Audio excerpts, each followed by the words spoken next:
Assalamualaikum warahmatullahi wabarakatuh. Perkenalkan, nama saya Rosna Eliamonda Siregar dari Ilmu Kelautan kelas 4B Universitas Malikus Saleh. Saya akan menjelaskan tentang konservasi terumbu karang dari mata kuliah konservasi sumber daya laut.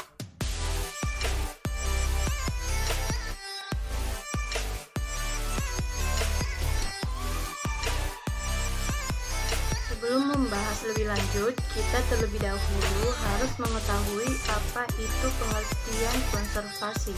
Konservasi adalah pemanfaatan sumber daya alam secara bijaksana. Konservasi juga berarti menggunakan sumber daya alam untuk memenuhi keperluan manusia dalam jumlah yang besar dan dalam waktu yang cukup lama.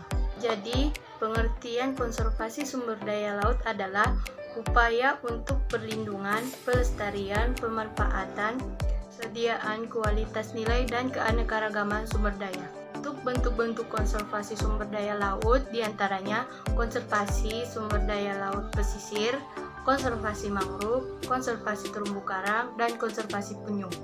Tapi tujuan dari konservasi itu sendiri apa ya?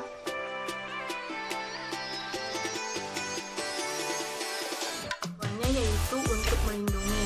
Yang pertama, untuk melindungi atau melestarikan sumber daya laut.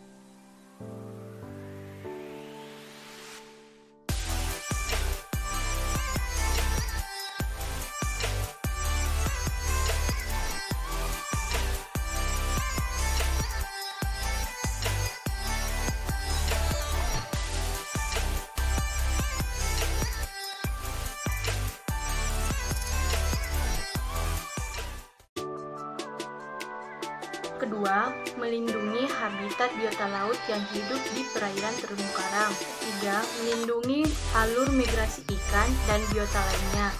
Yang keempat, untuk melindungi situs budaya tradisional. Jadi, pengertian terumbu karang adalah serangkaian struktur padat dan keras di mana pada karang atau terumbu karang terdapat lubang-lubang mikro yang di dalamnya terdapat hewan kecil bernama zooxanthellae.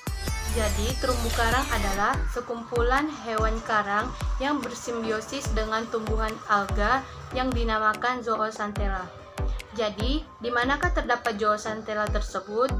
Pada karang terdapat lubang-lubang mikro yang menjadi tempat zooxanthellae tersebut. Karang merupakan rumah bagi 25% dari biota yang ada di laut.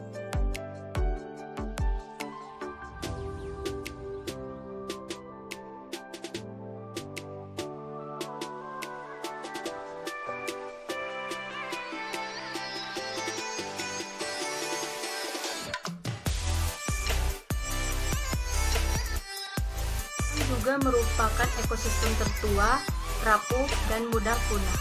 Karang juga dijadikan sebagai sektor wisata bahari, yaitu melihat keindahan bentuk dan warnanya.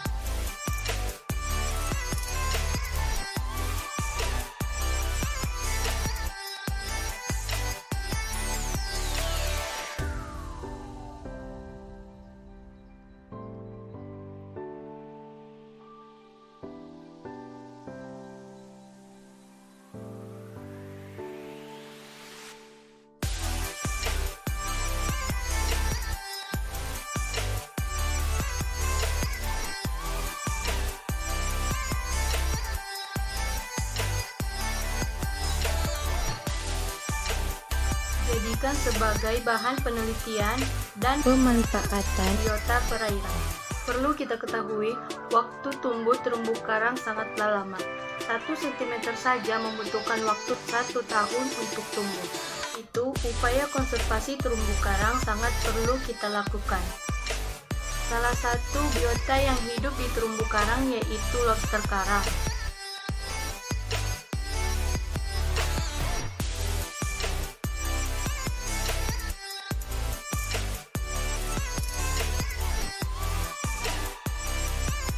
karena kerusakan terumbu karang akan berdampak pada biota yang tinggal di sekitar terumbu karang.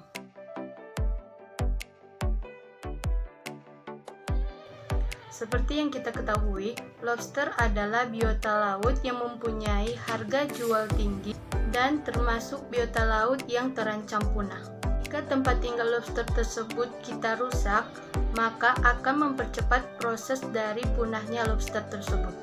Untuk itu, kita harus mengetahui apa penyebab dari kerusakan karang. Yang pertama, pengambilan karang secara ilegal. Yang kedua, pembangunan di daerah pesisir.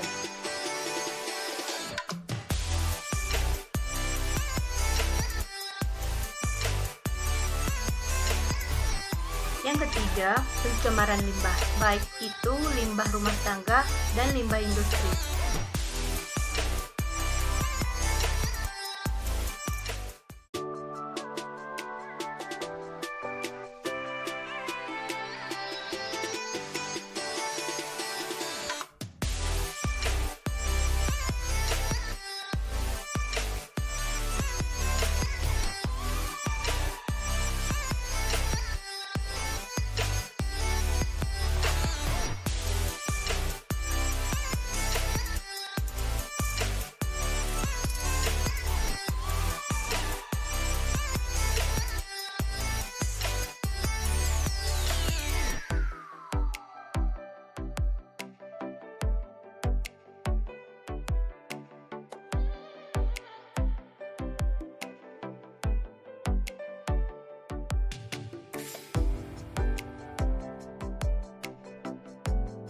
Yang keempat, pengambilan ikan atau penangkapan ikan secara ilegal yang dapat merusak karang.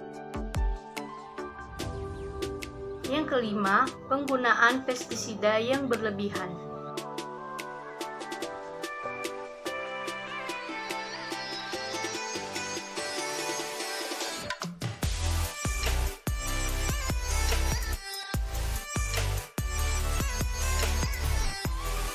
Dari penyebab kerusakan terumbu karang tersebut, kita dapat mencegah rusaknya terumbu karang dengan cara yang pertama, menjaga kebersihan sungai yang bermuara ke laut dan pesisir pantai. Yang kedua, mencegah terjadinya erosi. Yang ketiga, menangkap ikan tanpa merusak karang, yaitu dengan cara menangkap ikan dengan mengikuti prosedur. Yang keempat, tidak mengambil terumbu karang secara membabi buta.